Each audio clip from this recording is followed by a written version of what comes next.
बिस्मिल्लाहिर्रहमानिर्रहीम। अस्सलाम वालेकुम स्टूडेंट्स। आज का हमारा टॉपिक है नसाबी सबक मिर्ज़ा गालिब के अदात व ख़साइल का ख़ुलासा, जिसके मुसन्नफ़ का नाम है मौलाना अल्ताफ़ हुसैन हाली।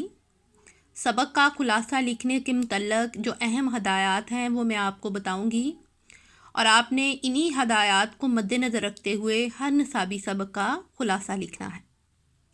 नंबर 1 है, सबक के ख़ुलासे का आगाज़ भी उसी तरह करें जिस तरह सबक शुरू होता है। बाज़ तलबा क्या करते हैं, नसाबी सबक से ख़ुलासे का आगाज़ करने की बजाय मुसन्नफ़ के तारुफ़ के तनकीदी जुमलों से सबक का आगाज़ करते हैं, जो तरीक़ाकार बिल्कुल गलत है।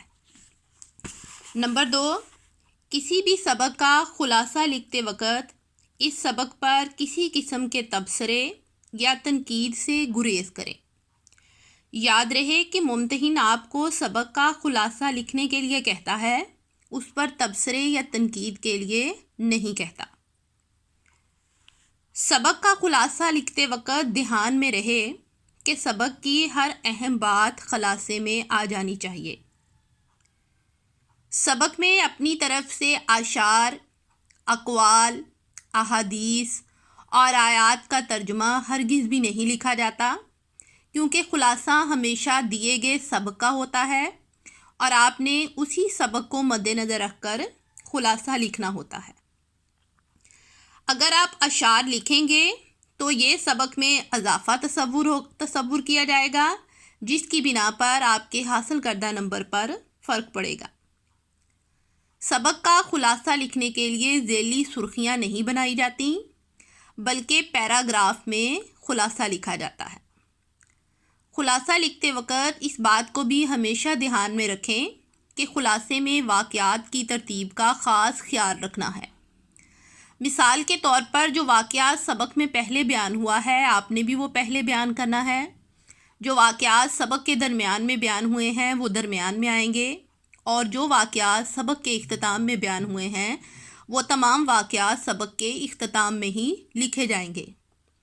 बाज़ तलबा क्या करते हैं, वाक़यात की तरतीब का ख़ास ख्याल नहीं रखते हैं, वो वाक़यात आगे पीछे कर देते हैं। बाज़ दफ़ा दरमियान के वाक़यात आगाज़ में और इख्तिताम के वाक़यात दरमियान में लिख देते हैं, जिसकी बिना पर उनके हासिल करदा नंबरों में बहुत फ़र्क पड़ता है।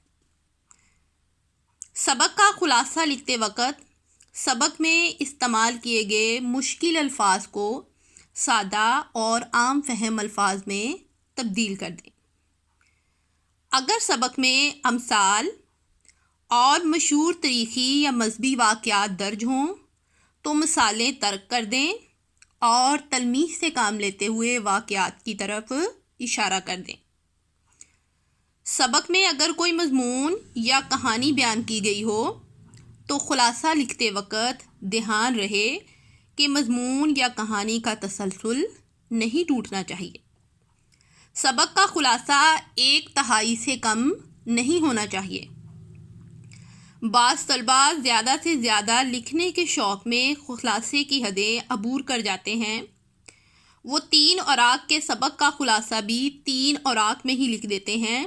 ये ख़ुलासा ना हुआ, बल्कि ये तो आपने अपने अल्फाज में पूरा ही सबक लिख दिया।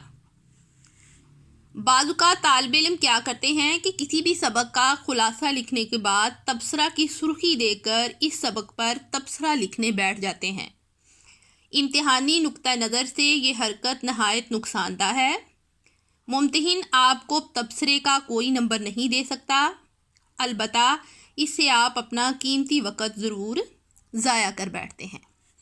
तो अज़ीज़ तलबा तालबात, ये थी वो चंद ज़रूरी और अहम हदायत जो आपने ख़ुलासा लिखते वक़्त ज़हन में रखनी है।